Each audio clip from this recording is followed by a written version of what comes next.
ভিক্ষা কৰিবলৈ হাজাৰবাৰ আহা এ ফৰ আছাম বুলি কোৱা আজি নৰেন্দ্ৰ মোদী ডাঙৰীয়াই ক'ত? নৰেন্দ্ৰ মোদী ডাঙৰীয়া আজি ক'ত? আজি মই প্ৰশ্ন সুধিছোঁ, ভাৰতবৰ্ষৰ প্ৰধানমন্ত্ৰী নৰেন্দ্ৰ মোদী ডাঙৰীয়াই ইলেকশ্যনৰ সময়ত ভোট বিচাৰি ভোট ভিক্ষা কৰিবলৈ হাজাৰবাৰ আহা এ ফৰ আছাম বুলি কোৱা আজি নৰেন্দ্ৰ মোদী ডাঙৰীয়াই ক'ত? ৬৮ জনতকৈ অধিক মানুহৰ মৃত্যু হৈছে বানপানীত। অসমীয়া মানুহ বানত কক পকাই আছে। চৰাইদেউ, নাজিৰা, শিৱসাগৰৰ মানুহ পানীত পৰি উপঙি আছে।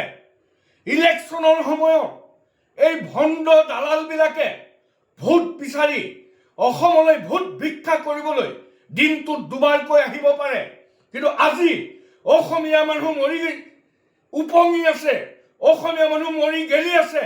তাৰ পিছতো এই বিজেপি ফেচিবাদী নৈৰাজ্যবাদী চৰকাৰখনে অসম আৰু অসমীয়া মানুহৰ খবৰ ল'বলৈ সময় নাই।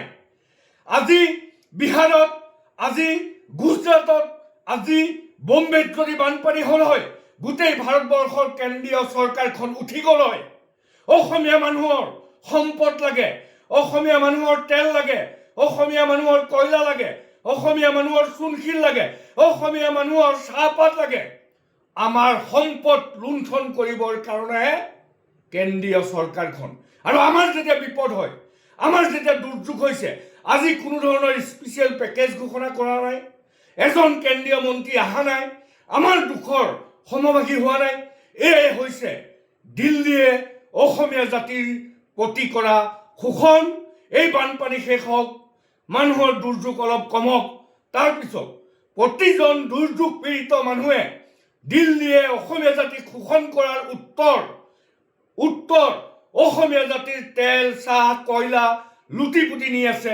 কিন্তু যেতিয়া আমি বিপদত পৰিছোঁ, আজি পানীত মানুহ উপঙি আছে, আজি মানুহ গেলি পচি গৈছে, তাৰপিছতো এই কেন্দ্ৰীয় চৰকাৰখন দিল্লী সদায় আমাক শোষণ কৰি আছে।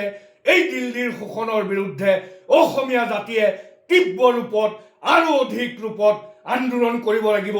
আৰু দিল্লীৰ পৰা আমাৰ অধিকাৰবিলাক কাহি টানি আজুৰি আনিব লাগিব।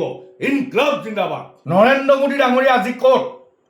আজি মই প্ৰশ্ন সুধিছোঁ, ভাৰতবৰ্ষৰ প্ৰধানমন্ত্ৰী নৰেন্দ্ৰ মোদী ডাঙৰীয়াই ইলেকশ্যনৰ সময়ত ভোট বিচাৰি ভোট ভিক্ষা কৰিবলৈ হাজাৰবাৰ আহা এ ফৰ আছাম বুলি কোৱা আজি নৰেন্দ্ৰ মোদী ডাঙৰীয়াই ক'ত? ৬৮ জনতকৈ অধিক মানুহৰ মৃত্যু হৈছে বানপানীত। অসমীয়া মানুহ বানত কক পকাই আছে। চৰাইদেউ, নাজিৰা, শিৱসাগৰৰ মানুহ পানীত পৰি উপঙি আছে। ইলেকশ্যনৰ সময়ত এই ভণ্ড দালালবিলাকে ভোট বিচাৰি অসমলৈ ভোট ভিক্ষা কৰিবলৈ দিনটোত দুবাৰকৈ আহিব পাৰে, কিন্তু আজি অসমীয়া মানুহ মৰি উপঙি আছে, অসমীয়া মানুহ মৰি গেলি আছে। তাৰপিছতো এই বিজেপি ফেচিবাদী নৈৰাজ্যবাদী চৰকাৰখনে অসম আৰু অসমীয়া মানুহৰ খবৰ ল'বলৈ সময় নাই। আজি বিহাৰত, আজি গুজৰাটত, আজি বম্বেত যদি বানপানী হ'ল হয়, গোটেই ভাৰতবৰ্ষৰ কেন্দ্ৰীয় চৰকাৰখন উঠি গ'ল হয়। অসমীয়া মানুহৰ সম্পদ লাগে, অসমীয়া মানুহৰ তেল লাগে, অসমীয়া মানুহৰ কয়লা লাগে, অসমীয়া মানুহৰ চূণশিল লাগে, অসমীয়া মানুহৰ চাহপাত লাগে। আমাৰ সম্পদ লুণ্ঠন কৰিবৰ কাৰণেহে কেন্দ্ৰীয় চৰকাৰখন। আৰু আমাৰ যেতিয়া বিপদ হয়, আমাৰ যেতিয়া দুৰ্যোগ হৈছে, আজি কোনো ধৰণৰ স্পেচিয়েল পেকেজ ঘোষণা কৰা নাই, এজন কেন্দ্ৰীয় মন্ত্ৰী অহা নাই, আমাৰ দুখৰ সমভাগী হোৱা নাই। এয়াই হৈছে দিল্লীয়ে অসমীয়া জাতিৰ প্ৰতি কৰা শোষণ। এই বানপানী শেষ হওক, মানুহৰ দুৰ্যোগ অলপ কমক, তাৰপিছত প্ৰতিজন দুৰ্যোগ পীড়িত মানুহে দিল্লীয়ে অসমীয়া জাতিক শোষণ কৰাৰ উত্তৰ অসমীয়া জাতিৰ তেল, চাহ, কয়লা লুটি পুতি নি আছে।